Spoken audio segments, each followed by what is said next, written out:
Assalamualaikum warahmatullahi wabarakatuh. Hello everyone. Let me introduce myself. My name is Muhammad Bagas Wiguna Pratama. My NPM 2241192. My class in Management 22C. Di video kali ini saya akan membahas materi tentang aspek keuangan. Pentingnya aspek keuangan. Pentingnya aspek keuangan dalam bisnis kehidupan sehari-hari sangat signifikan. Aspek keuangan yang efektif membantu untuk mencapai tujuan keuangan jangka panjang, memaksimalkan nilai perusahaan dalam kegiatan sehari-hari.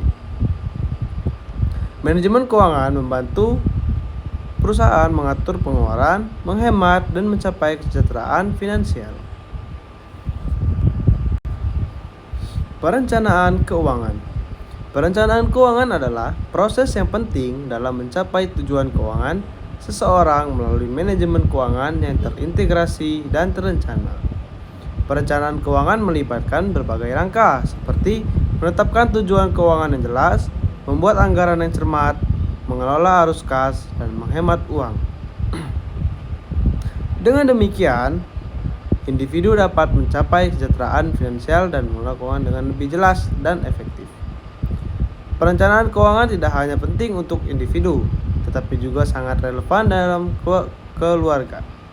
Dalam keluarga, perencanaan keuangan membantu dalam mengatur pengeluaran, menghemat, dan mencapai tujuan keuangan bersama. Perencanaan keuangan yang baik dapat menjadikan hidup lebih tenang karena Anda telah mempersiapkan pos pengeluaran dengan baik. Selanjutnya, pengelolaan kas. Pengelolaan kas adalah proses yang penting dalam manajemen keuangan, terutama dalam mengatur dan mengawasi penggunaan dana yang diperlukan untuk membiayai kewajiban negara. Tujuan pengelolaan kas adalah untuk memastikan tersedianya kas untuk membantu negara dan adanya tindakan efektif. Pengelolaan kas negara di Indonesia dilakukan oleh Badan Kas Negara yang memiliki tugas merumuskan sebuah kebijakan dan standarisasi teknis di bidang pengelolaan kas.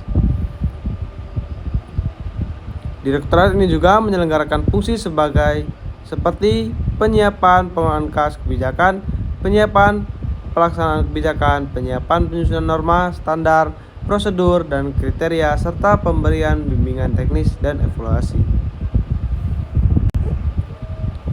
Selanjutnya, analisis laporan keuangan. Analisis laporan keuangan adalah proses yang dilakukan untuk mengidentifikasi, menilai, dan membandingkan data keuangan yang disajikan dalam laporan keuangan. Tujuan analisis laporan keuangan adalah untuk memahami kondisi keuangan suatu perusahaan dan membuat keputusan yang tepat. Analisis ini meliputi beberapa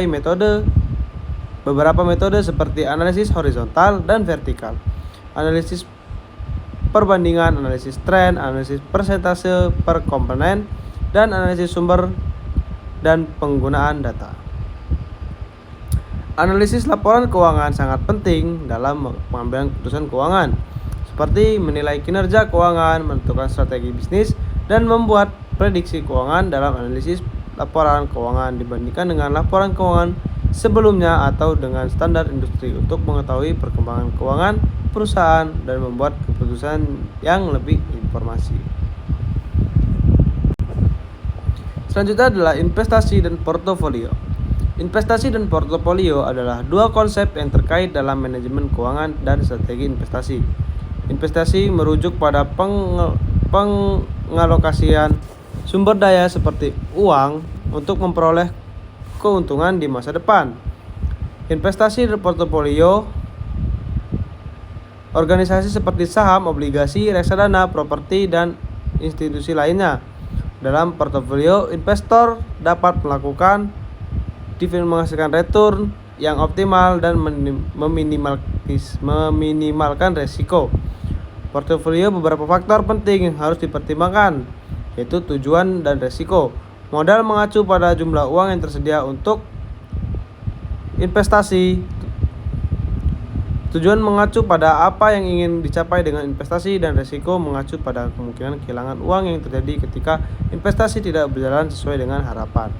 Dengan mempertimbangkan faktor-faktor ini, investor dapat membuat keputusan yang lebih informasi dan strategis dalam mengelola portofolio mereka. Selanjutnya, manajemen risiko keuangan. Manajemen risiko keuangan adalah proses yang terstruktur yang melibatkan identifikasi, evaluasi, dan pengelolaan risiko keuangan untuk mengurangi dampak negatif yang dapat ditimbulkan oleh risiko tersebut. Tujuan manajemen risiko keuangan adalah untuk memastikan kelangsungan dan pertumbuhan bisnis, meminimalkan kerugian yang dapat diakibatkan oleh risiko keuangan. Manajemen risiko keuangan melibatkan langkah-langkah yang spesifik seperti membuat risiko, evaluasi risiko, dan pengelolaan risiko. Identifikasi risiko melibatkan pengenalan berbagai macam risiko yang dapat mempengaruhi tujuan dan operasi bisnis, seperti risiko finansial, operasional, reputasi, dan hukum. Evaluasi risiko melibatkan penilaian risiko yang telah diidentifikasi untuk menentukan prioritas dan strategi pengelolaan risiko yang tepat. Pengelolaan risiko melibatkan berbagai cara seperti penghindaran, ditahan atau retention, diversifikasi, atau ditransfer ke pihak lainnya. Selanjutnya ada perpajakan. Perpajakan adalah sistem kontribusi wajib yang diberikan oleh orang, pribadi, atau badan kepada negara untuk digunakan kembali untuk keperluan negara bagi sebesar-besarnya kemakmuran rakyat. Dalam sistem perpajakan di Indonesia, pajak dikenakan pada berbagai jenis penghasilan, seperti penghasilan dari pekerjaan, usaha, dan investasi. Pajak ini digunakan untuk mendanai berbagai kegiatan pemerintahan, seperti pendidikan, kesehatan, infrastruktur, dan lain-lain. Pajak di Indonesia dibagi menjadi beberapa jenis seperti pajak penghasilan, pajak pertambahan nilai atau PPN, pajak penjualan atas barang mewah atau PPNBM, dan pajak lainnya. Pajak penghasilan dikenakan pada penghasilan dari pekerjaan, sedangkan PPN dikenakan pada setiap tahap peredaran barang dan jasa. PPNBM pada gilirannya dikenakan pada penjualan barang-barang mewah seperti mobil mewah, perhiasan, dan lain-lain.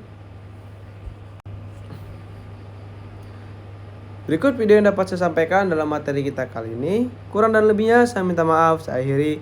Wassalamualaikum warahmatullahi wabarakatuh.